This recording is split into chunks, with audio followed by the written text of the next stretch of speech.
Change the channel, and this is Spy Witness News, going over the top news stories over on spywitnessnews.org. Nobel Peace Prize nominee Jim Garrett claims that he was told by a former senior military leader that the Obama administration's litmus test for new military leaders is whether or not they will obey an order to fire on U.S. citizens. And he said that the top military veteran is one of America's foremost military heroes whose goal in divulging the information was to sound the alarm. And this has been coming for a while now.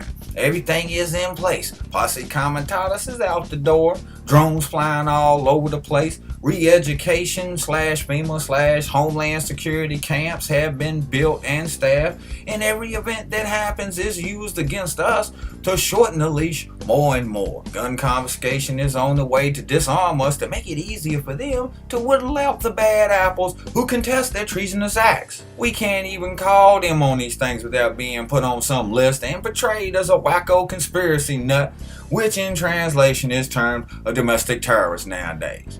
Now, would the military leaders have any problem shooting domestic terrorists? For the most part, no.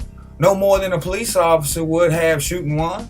We kill suspected terrorists just on suspicion alone. This is the normality that children are growing up with.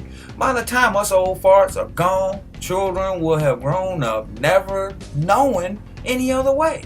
That's why it's very important to pass this information along. Worldwide unemployment hits a new record high with a record of 202 million people expected to be officially jobless this year, the International Labor Organization said on Tuesday. Officially jobless being the key words here, people. Look at how we get our unemployment statistics here in the U.S. It's derived from people filing for unemployment.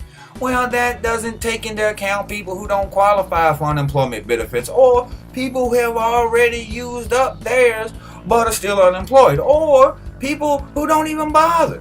Now, if our numbers are that far off just in this country alone, how are these fools able to give us any better information about the entire world?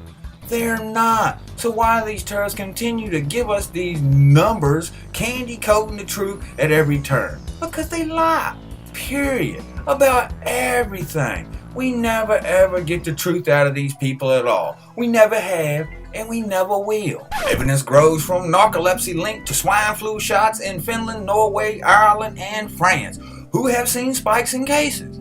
You see, they give us this crap to save us, to help us. It's gonna save you. It's gonna help you. And then what happens? You see on the TV, if you've taken this drug or that drug and have experienced any of these tons of symptoms, you may have a lawsuit. FDA recalling drugs left and right after the damage is already done. Get your vaccination. Get your vaccinations. Man, that's just rolling the dice. Maybe the mercury don't get you, maybe it does. That's what our world has become. Rolling the dice. And at least 140 countries have come to their senses to adopt the Mercury Treaty in Geneva. Like that's going to do any good here in the U.S. I still get told at the doctor's office that people who are against vaccination because of mercury are just buying into an internet myth. Now, I'm sure they said the same thing about DDT.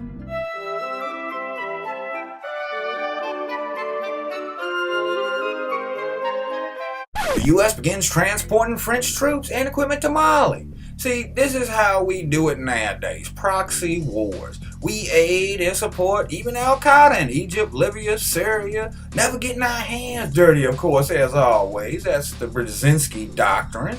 And the only difference between now and the past is we have drones without borders to add to the mix. We didn't cross the border and kill all those people. The drone did it, as though that makes it okay. Why is France and Mali fighting a small riffraff group? Perhaps it says 75% of France's electricity comes from nuclear power plant. And where do they get their uranium? Northwest Africa. Go figure. Anyhow, change the channel. This has been Spy Witness News. I'll catch y'all next time, and I'm out.